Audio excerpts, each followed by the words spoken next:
தேடி தேடி சென்று சோறு தின்பதையும், தேவையே இல்லாமல் அவுட்டிங் என்ற பெயரில் ஊர் சுற்றுவதையும், நடுராத்திரியில் திரைப்படம் பார்க்கப் போவதையும், நாகரிகம் என்ற பெயரில் அநாகரிகத்தில் ஈடுபடுவதையுமே இந்த தலைமுறையினர் வாழ்வியலாக ஆக்கி வருகின்றார்கள்.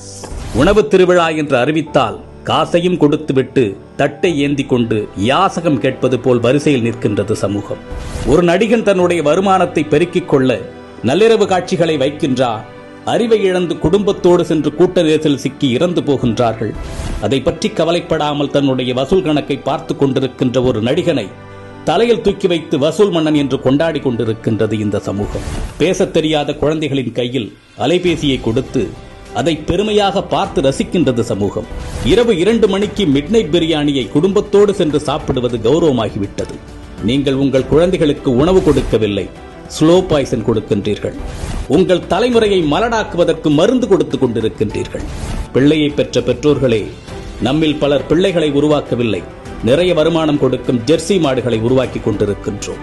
உங்களில் எத்தனை பேரின் பிள்ளைகளுக்கு அறிமுகமில்லாத ஒரு மனிதரிடம் 10 நிமிடம் உரையாட தெரியும்? சொல்லிக் கொடுத்திருக்கின்றீர்களா? இனி சொல்லிக் கொடுங்கள். உங்களில் எத்தனை பேரின் பிள்ளைகளுக்கு தன்னம்பிக்கைக்கும் தலைகணத்திற்கும் உள்ள வேறுபாடு தெரியும்? சொல்லிக் கொடுத்திருக்கின்றீர்களா? இனி சொல்லிக் கொடுங்கள். உங்களில் எத்தனை பேரின் பிள்ளைகளுக்கு நம் தாய்மொழியில் தமிழில் தொடர்ந்து ஒரு 5 நிமிடம் பிற மொழி கலவாமல் பேச தெரியும்? சொல்லிக் கொடுத்திருக்கின்றீர்களா? இனி சொல்லிக் கொடுங்கள். உங்களில் எத்தனை பேரின் பிள்ளைகளுக்கு உங்களின் மாத வருமானம் தெரியும்? அதை கொண்டு எப்படி உங்கள் குடும்பத்தை நடத்துகின்றீர்கள் என்று எத்தனை பேர் உங்கள் பிள்ளைகளுக்கு சொல்லிக் கொடுத்திருக்கின்றீர்கள்? இல்லை என்றால் சொல்லிக் கொடுங்கள். அது தெரியாததால் தான் இன்று பலர் லட்சத்தில் வருமானம் ஈட்டியும் இஎம்ஐயில் வாழ்க்கையை தொலைத்து விழி பிதுங்கி நின்று கொண்டிருக்கின்றார்கள். ஆண் பிள்ளைகளோ பெண் பிள்ளைகளோ, உடல் வெட்கம் என்றால் என்ன என்று சொல்லிக் கொடுங்கள். 10 வயதில் அணியும் ஆடையது, பருவ வயதில் அணியும் ஆடையது, படுக்கையில் அணியும் ஆடையது, பொதுவெளியில் அணியும் ஆடையது என்று வேறுபாடுகளை சொல்லிக் கொடுங்கள். நம்மில் பல பேரின் பிள்ளைகளுக்கு ஐபோனின் விலை தெரியும், வந்த திரைப்படத்தின் வசூல், வரப்போகும் திரைப்படத்தின் புள்ளி விவரங்கள் எல்லாமே தெரியும். ஆனால் அன்றாடம் நாம் உண்ணக்கூடிய அரிசியின் விலை தெரியுமா? காய்கறிகளின் நிலவரம் தெரியுமா?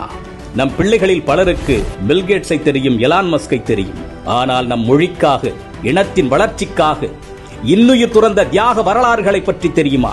இன்னும் சொல்வதானால் உங்களில் எத்தனை பேர் அவர்களை நினைத்து பார்க்கின்றீர்கள்? நம் மண்ணின் தியாக வரலாறுகளை நம் பிள்ளைகளுக்கு சொல்லிக் கொடுங்கள். எப்பொழுதுமே உறவுகளை எதிரிகளாக மட்டுமே கட்டமைத்து அவர்களின் மூளைகளில் ஏற்றிவிடாதீர்கள். உறவுகளை ஒதுக்கத் தொடங்குங்கள் என்று அவர்களுக்கு நீங்கள் சொல்லிக் கொடுத்து விட்டால், அவர்கள் வளர்ந்துவிட்ட பிறகு அவர்கள் ஒதுக்குகின்ற முதலாவது நபர் நீங்களாக தான் இருப்பீர்கள். வாழ்க்கை என்பது வெறும் கேளிக்கையும் வேடிக்கையும் பணம் ஈட்டுவதும் ஆடம்பரமும் மட்டுமல்ல, அது மன நிறைவாக வாழ்வது. அது எப்படி என்று குழந்தைகளுக்கு கற்றுக் கொடுங்கள். இந்த மனித சமுதாயத்திற்கு பெற்றோர்களாகிய நீங்கள் செய்யக்கூடிய மிகப்பெரிய கடமையே உங்கள் பிள்ளைகளை அறம் சார்ந்த பிள்ளைகளாக, அறிவார்ந்த பிள்ளைகளாக உருவாக்குவதுதான். அறிவு என்பது படித்து தெரிந்து கொள்வதல்ல, ஏடுகளில் இருந்து நாம் அறிந்து கொள்வதல்ல. நாம் கற்றுக்கொள்ளுகின்ற அத்தனையும் நமது புத்திக்குள் இறங்கி அது என்னவாக வெளிவருகின்றது என்பதை பொறுத்ததுதான் அறிவு. சிந்திக்க தூண்டுவது அறிவு. தன்னுள் எழும் கேள்விகளுக்கு தானே விடை காண்பதுதான் அறிவு. அப்படிப்பட்ட அறிவை உங்கள் பிள்ளைகளுக்கு வழங்குங்கள். இந்த சமுதாயம் ஒரு வெற்றி சமூகமாக மாறுவதும் வீணில் சீரழிந்து போவதும் பெற்றோர்களாகிய உங்கள் கையில் தான் இருக்கின்றது. தக்கார் தகவலர் என்பது அவரவர் எச்சத்தால் காணப்படும். சிந்திப்போம். மற்றும் ஒரு பதிவில் சந்திப்போம். தமிழனாய் பிறந்தேன் என்ற பெருமையுடன் விஜய் சீதாராமன்.